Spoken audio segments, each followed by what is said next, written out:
Bismillahirrahmanirrahim. Assalamualaikum warahmatullahi wabarakatuh. Salam sejahtera dan salam Malaysia Madani. Mauduk pidato saya pada hari ini ialah bahasa minda bangsa tonggak Malaysia Madani.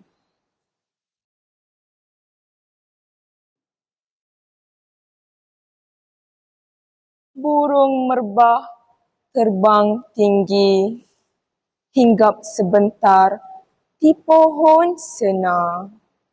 Bahasa indah disanjung tinggi, bangsa bermaruah, negara terbina. Hadirin yang saya hormati, pernahkah kita bertanya kepada diri sendiri, apakah yang menjadi kekuatan sebenar sesebuah bangsa? Adakah bangunan yang menjulang tinggi? Adakah teknologi yang serba canggih?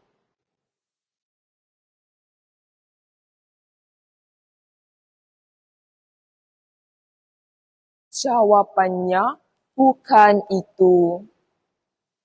Kekuatan sesebuah bangsa bermula daripada minda rakyatnya. Dan minda itu dibentuk melalui bahasa.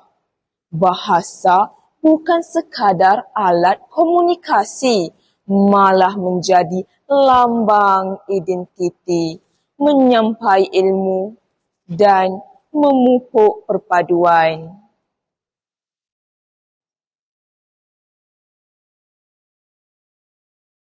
Pendeta Zakbar pernah menyatakan bahawa bahasa ialah cermin tamadun sesuatu bangsa.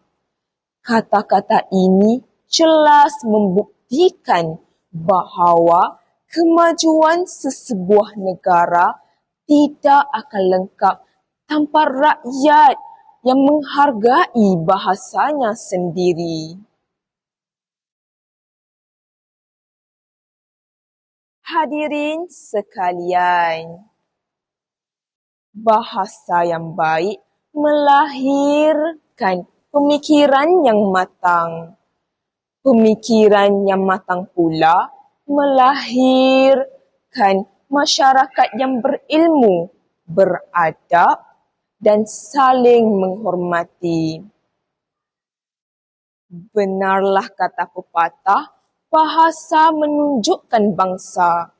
Tutur kata seseorang mencerminkan kepribadian dan nilai yang dimilikinya.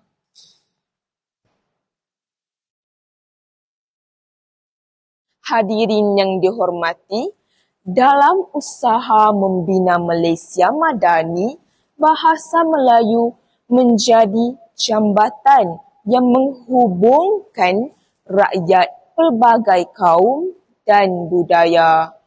Walaupun kita berbeza agama dan keturunan, kita tetap mampu berkomunikasi, bekerja sama dan hidup dalam suasana harmoni melalui bahasa kebangsaan.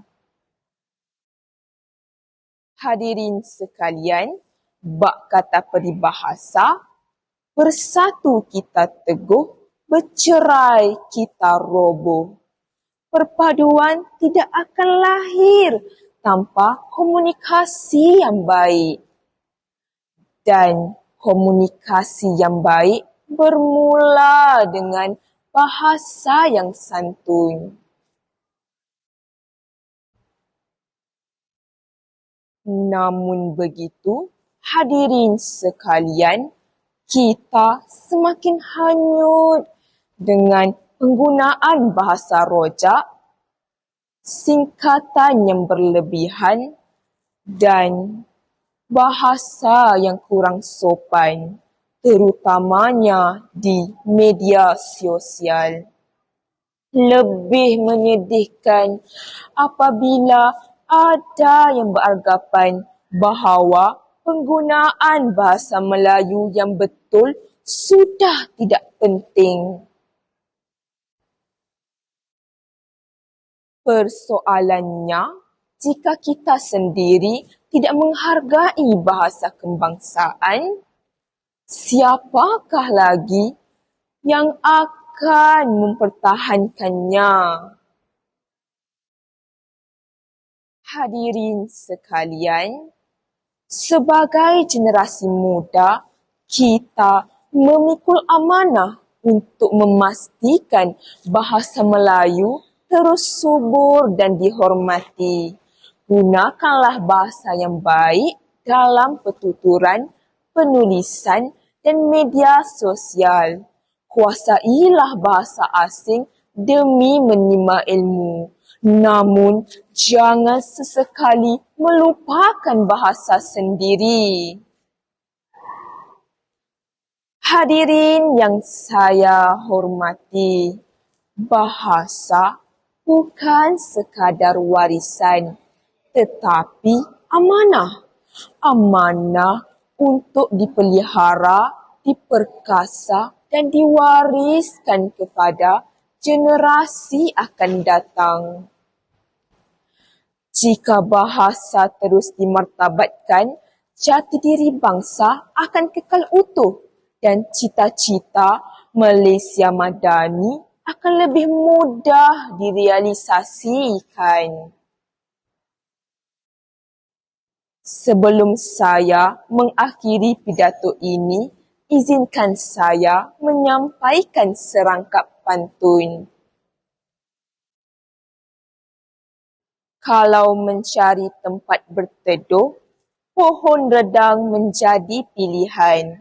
Kalau bahasa terus dipelihara teguh, majulah negara sepanjang zaman.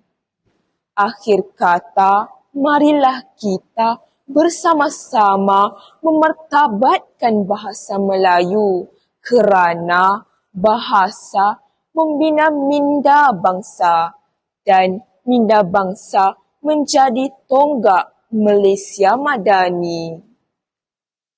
Sekian, wabillahi taufiq wa hidayah. Wassalamualaikum warahmatullahi wabarakatuh. Terima kasih.